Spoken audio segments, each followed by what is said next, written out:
Hello students, the next concept in the lesson, first lesson of science is distance time graph for uniform motion. Now in the previous lecture we have seen what is uniform motion. The motion the motion of an object which covers equal distance in equal intervals of time is the uniform motion. Now on page number 5 they have given one graph and you have to plot the points on the graph paper.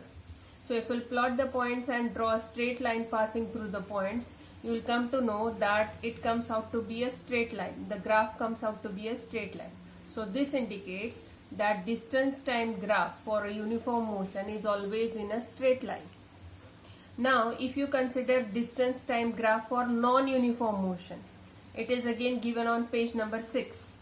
So if you plot the points on the graph paper, you will see that it will not be a straight line. So hence we can conclude that distance time graph for uniform motion is always in a straight line, and distance time graph for non-uniform motion, it will not be in a straight line, because in non-uniform motion a body covers unequal distance in equal intervals of time. Now let us see the next part.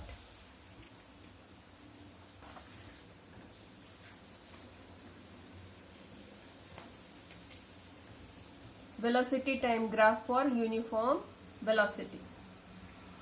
Now, if we consider a train which moves with a uniform velocity of 60 km per hour for 5 hours, this is the graph. On the x-axis, time is taken, and on the y-axis, velocity in km per hour is taken.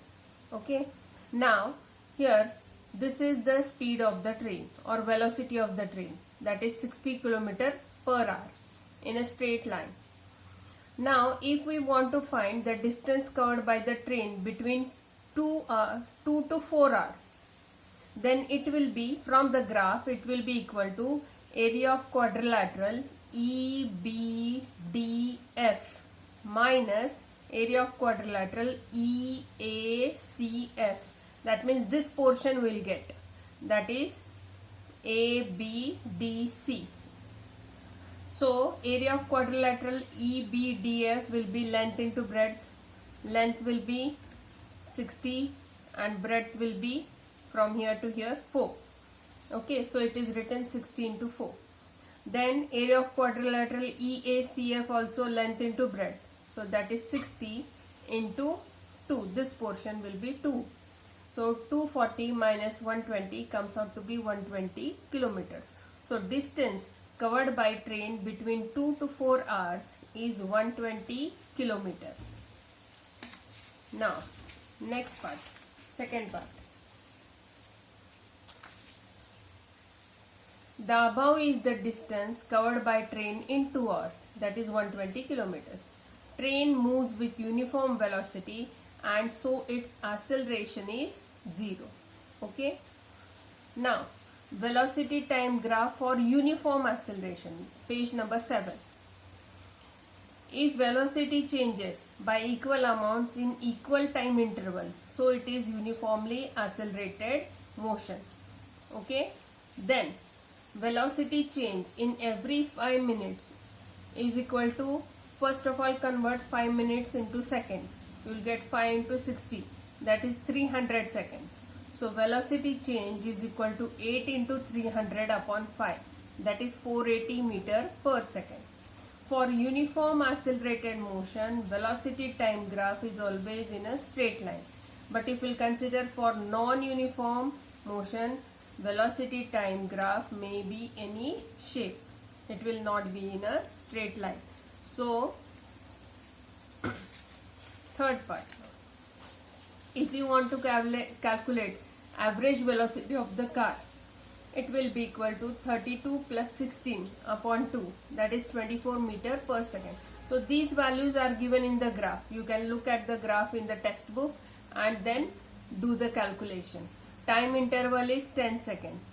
So distance covered here will be velocity into time, that is 24 into 10, that is 240 meters. Okay.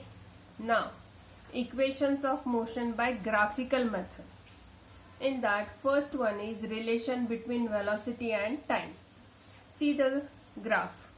On x-axis time is plotted, on y-axis velocity is taken. Okay. Now suppose consider an object which starts from point D. So its initial velocity will be u and the portion on the graph will be OD. It starts from point D and it goes to point B. At B, its final velocity will be v. Here it is marked. Okay, and distance will be O to C. Okay, time will be OE on the graph, that is small t. Then acceleration formula will be change in velocity upon time, that is final velocity minus initial velocity upon time. Now final velocity is v. From the graph, the portion which represent final velocity is OC and which represent initial velocity is OD and time is OE. So you can get the formula A is equal to V minus U upon T. Cross multiply T to A, you will get AT is equal to V minus U. But OC minus OD from the graph, we get the portion equal to CD. So instead of here V minus U, I will substitute CD. So I'll get the equation AT is equal to CD. Consider that as first equation. Again from the graph, if you look, BE portion is equal to AB plus AE.